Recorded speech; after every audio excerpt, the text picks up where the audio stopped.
Hello everyone, the Canadian Championship semifinals take place this Wednesday, and today we are going to preview the second semifinal matchup between Pacific FC and the Vancouver Whitecaps. If you missed our first preview on the Montreal Forge match, you can check it out, it is live on our YouTube channel. Similar to that preview, we'll be having a few special guests on today's video, but first we are going to start with taking a look at how the two clubs got to this point, beginning with Pacific FC.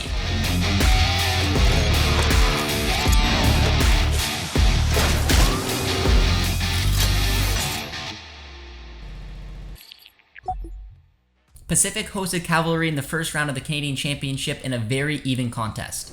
Both of these clubs had big ambitions to go deep in this year's tournament. However, in the end, after finishing 1-1, Pacific went through 5-3 on penalties to book their quarterfinal date with TSS Rovers. The Rovers have been this tournament's Cinderella story so far and gained a lot of media attention after defeating Valor 3-1 in the first round. Unfortunately for the Rovers, their wonderful run came to an end as Pacific were just too much for them to handle after putting in a real professional performance, winning the match 2-0. Now, I guess you could argue that soft penalty call on Josh Hurd won Pacific that match, but when you're playing well, things tend to go your way, and Pacific will be looking to upset the Whitecaps once again. Speaking of the Whitecaps, they received a bye to the quarterfinals where they had to travel to Ontario to take on York United. The Whitecaps have struggled against CPL sides in the past, getting knocked out of this competition against both Cavalry and Pacific. This time would be different, however. The first half was very quiet, but the Caps came to life in the second half, scoring 4 goals and won the match 4-1 to set up a rematch against Pacific. The Caps are the defending champions and are in pretty decent form right now, sitting in an MLS playoff spot. They will be a confident bunch heading over to try to get revenge on Pacific. Pacific FC and the Vancouver Whitecaps have only met once in their history, and it was in the Canadian Championship. I briefly touched on it, but it was back in 2021 where Pacific FC upset the Vancouver Whitecaps 4-3 in a thrilling match. The Whitecaps should be the favorites to head to another final. However, after wins over Vancouver FC, TSS Rovers, and the Whitecaps, Pacific has painted BC purple. So to take a look at what this matchup could represent, we have brought on BC soccer expert and Whitecaps beat reporter JJ Adams to break it down for us. Now, despite their overall form in MLS play, sitting middle of the pack in the Western Conference, the Whitecaps have had some of their best performances and are doing well by most of the underlying numbers. So, JJ, obviously you've covered a few iterations of this team. Would you say this could be and is the best team you've covered? Oh, without a doubt. I mean, from the start of the season, like the first 2 games that they lost against RSL and San Jose, they looked great. They were playing beautiful football. It took me aback because it wasn't something I was expecting. What is the team passing? Offensively proficient? It didn't make any sense. Even though they weren't scoring a lot of goals, they looked good and they were playing well. And that's kind of borne out by the numbers. We see them, having good underlying numbers, and they just got to get over that hump and start scoring some goals. Back in 2021, the Vancouver Whitecaps lost their first and only Ferryside Derby in the preliminary round against Pacific 4-3. It cost Marc Dos Santos his job. Given that this is a semi-final match, what is at stake for the Whitecaps if they lose once again? Ferryside Derby, or is it the Uber Eats Derby? Maybe that's its new name. The hot seat isn't as hot for Vanni Sartini as it was for Marc Dos Santos. Mark, of course, had already lost once to a CPL team. That was the second loss to a CPL team, and doing it with the owners in attendance. It was really embarrassing. It was kind of the final straw, as much as they want to talk about it, was for the performance of the team over the past few weeks and that season. It really was about that result that cost Marc Dos Santos his job. However, that is not the case for Vanni Sartini. He has his team playing pretty well, in a good position in the West, and if they can figure some things out, they might even climb up that table a little higher. So Canadian Championship is something they prioritize. It is very important, so I think you'll see them give their full effort, but any consequences for losses, I don't think there will be. Well, I guess encouragingly, on that sort of vein of thought, I mean, Vanni Sartini, since his arrival post Marc Dos Santos, has broken a lot of slumps. I mean, in the 2021 season, they made the playoffs for the first time in a couple seasons. In 2022, they broke their CPL, zero in that regard, and then they won a trophy for the first time in 8 years. This season, they hadn't won an away Canadian Championship game in 8 years, and he broke that slump. where would a victory in this game rank among these? And do you think maybe that past history of him kind of getting the Whitecaps over some of those humps might help them? I think the away games have always been a problem for the Whitecaps, whether it's in league or Canadian Championship play. Like, that's a surprising fact that they hadn't won in 8 years in the Canadian Championship. This would rank up there with the biggest wins for Sartini. I mean, the Canadian Championship was a massive thing. He's talked about it. He's got it tattooed on his arm. I mean, you can tell how much it means to him. So I think it would be a huge win for him and the organization if they could pull it off in Starlight Stadium, a scene that holds, or a place that holds many ghosts for the Vancouver Whitecaps, who are hoping to exorcise them when they travel to the island for the Uber Eats Derby. The Whitecaps got a taste of silverware. They got a taste of the CONCACAF Champions League. How important is that type of experience to this group, and does it give them that extra hunger to achieve it once again? Well, I think the Canadian Championship far outweighs any experience that they had in the CONCACAF Champions League. I mean, sure, having to go away and play in a hostile environment against Real España, that was I think a wake-up call for a lot of the domestic players, the North American players who maybe haven't had that chance in international duty. And so in that way, I think that was a good experience for them. But I think the fact that you win a Canadian Championship and you get a chance to hoist a trophy at home in front of your fans, like I said before, Vanny's got it tattooed on his arm. You can tell how much it means to these players. I think that is a far more motivating factor than playing away in Honduras. So I think they will hunger to sort of repeat that, get back to that stage, and add some more silverware to their trophy cabinet, which is full of things like season ticket sales, crystals from MLS, and not much else. So they are motivated to win, and I think that having done it once, that it just makes them hungry for it that much more. All right. I guess, look, JJ, I mean, one thing you mentioned off the top, the Whitecaps are playing great now on the field. It's translating to some enjoyable, watchable soccer, but off the field, there are questions, I guess, to be had with this Whitecaps team. You look at the recent salary expenditures, the Whitecaps are near the bottom of the list. You look, attendance is slowly dropping across, year to year and even game to game this season. You got Pacific and Vancouver in the market, so you can look professionally and be like, there's other teams around that are close by that you can support. Heck, League One BC with the story like the Rovers, people are realizing that there's some stories in their backyard. Altitude as well is another example of a team engaging with the community. Obviously, the result itself in an isolation might not mean much for the Whitecaps' trajectory as a club, but do you feel a result like this could maybe have catastrophic effects off it? Because when we saw when they lost to Pacific did gain a fair bit of fans, and people started to realize that, look, there is other soccer around here to watch. Yeah, absolutely. Their fan base is going to get eroded by the arrival of the CPL in their backyard. Pacific, Vancouver.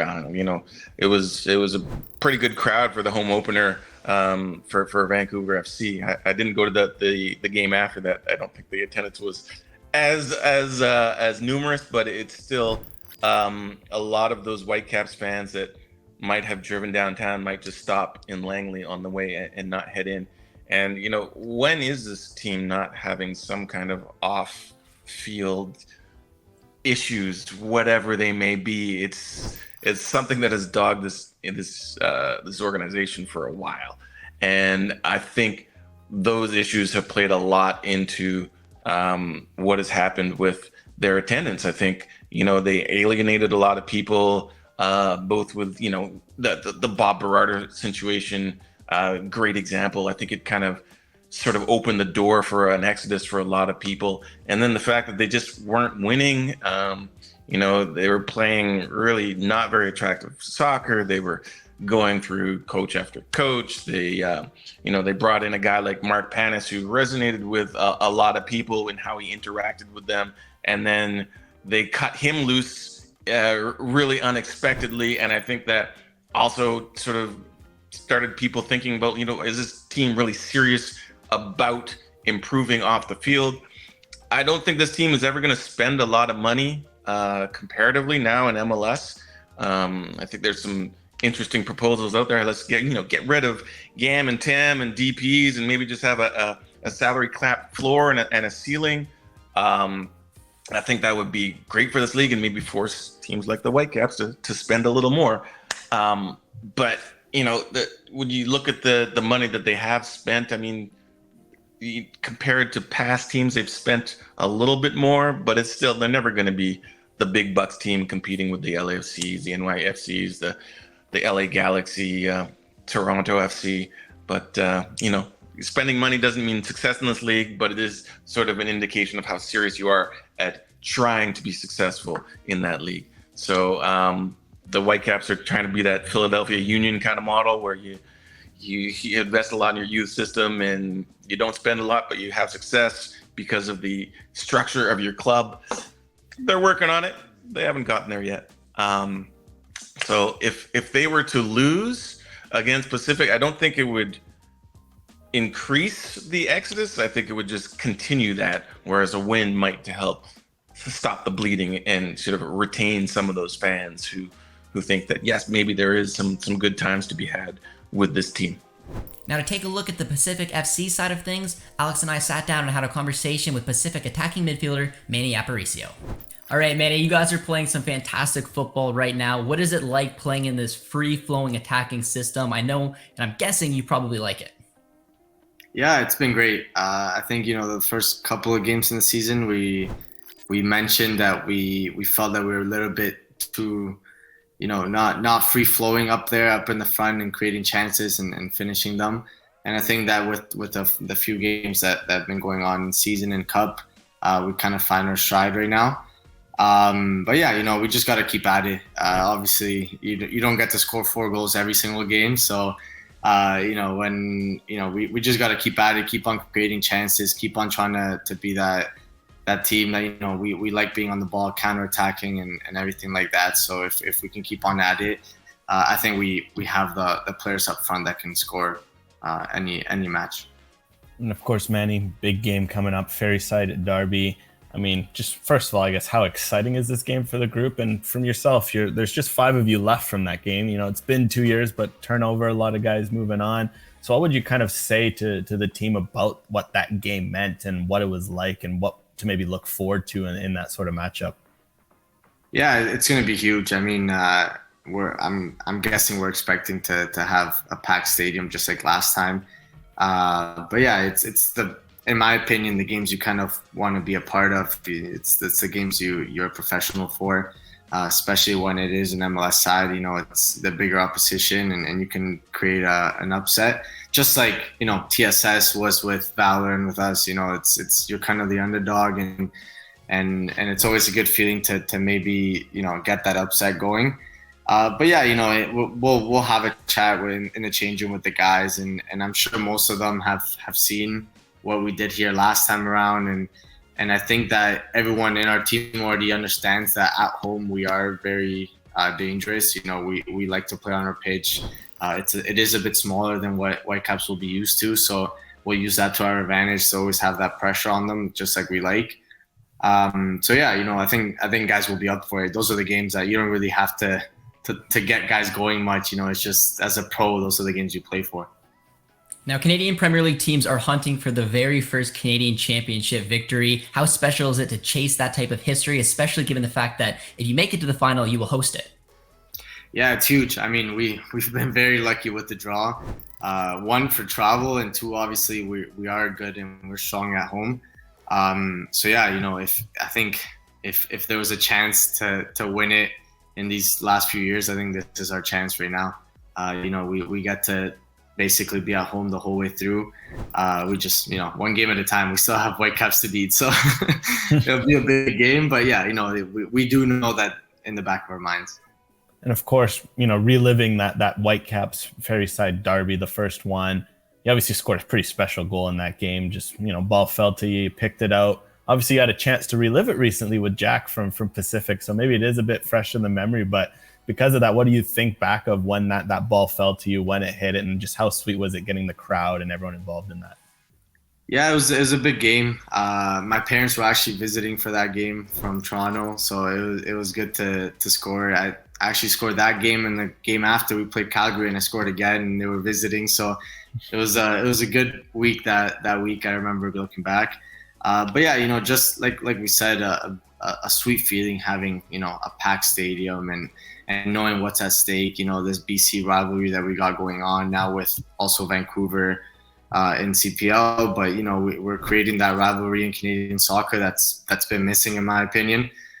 So it's great to have these games, especially in a semifinal match of Canadian Championship against them. So Manny, once can be seen as a fluke, twice is no stroke of luck.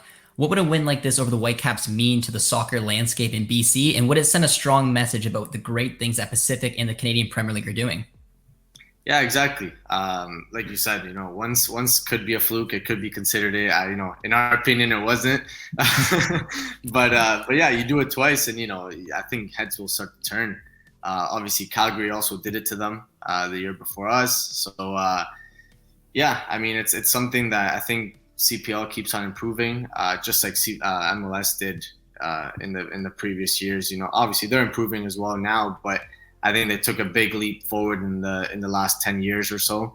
And that's where we're kind of striving to do. Where we keep on getting better as a league, and everything in between. So if we can keep on having these great matches against MLS sides and keep on turning heads and showing that we're at par or at that level, I think it's going to go a long way for CPL growth.